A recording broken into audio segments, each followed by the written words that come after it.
Antibiotic আবিষ্কার করার সময় আলেকজান্ডার ফ্লেমিং বলেছিলেন, এই অ্যান্টিবায়োটিকের কারণে আজ কোটি কোটি মানুষের প্রাণ বেঁচে যাবে, কিন্তু অনেক বছর পর এগুলো আর কাজ করবে না।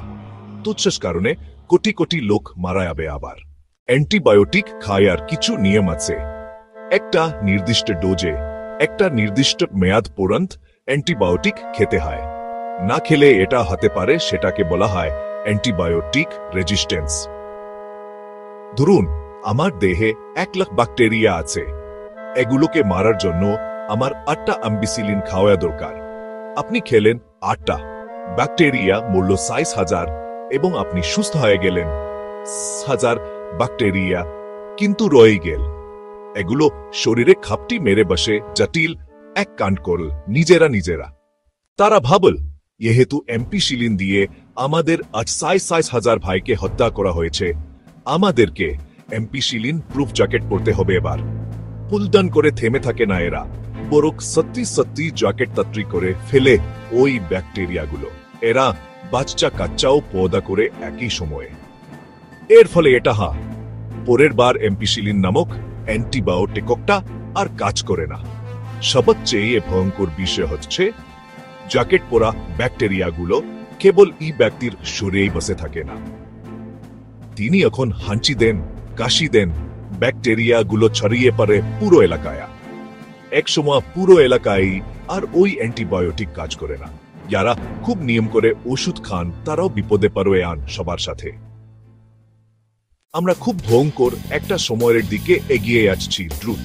আমাদের বড় বড় হাসপাতাল থাকবে, সেখানে এফসিপিএস, এমডি, পিএইচডি করা ডাক্তাররা থাকবেন, কিন্তু কারোরই কিছু করার থাকবে না। সামান্য সর্দিতে রোগী মরে সাফ হয়ে যাবে। উন্নত বিশ্বের চিকিৎসা ব্যবস্থা আলাদা। তারা নিয়ম মেনে ডাক্তারের পরামর্শ মতো ওষুধ খায়। বিপদে আছি আমরা। মেডিসিনের বাইবেল নামে পরিচিত ডেহিটসের বাইরেও আমাদের এই উপমহাদেশের উল্লেখ আছে আলাদা করে।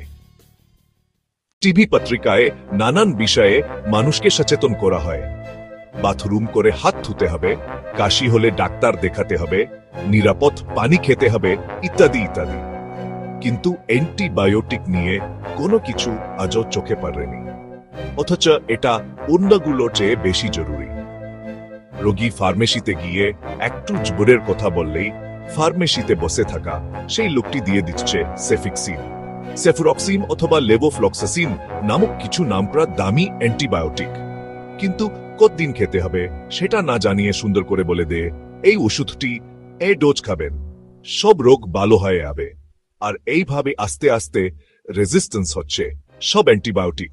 চিকিৎসা ব্যবস্থার সাথে যারা জড়িত তাদেরকে এখনই ব্যাপারটা নিয়ে ভাবা উচিত। সবাইকে অ্যান্টিবায়োটিকের সঠিক ব্যবহার বিষয়ে সচেতনতা বাড়াতে হবে, না হলে আমাদের ভবিষ্যৎ অন্ধকার।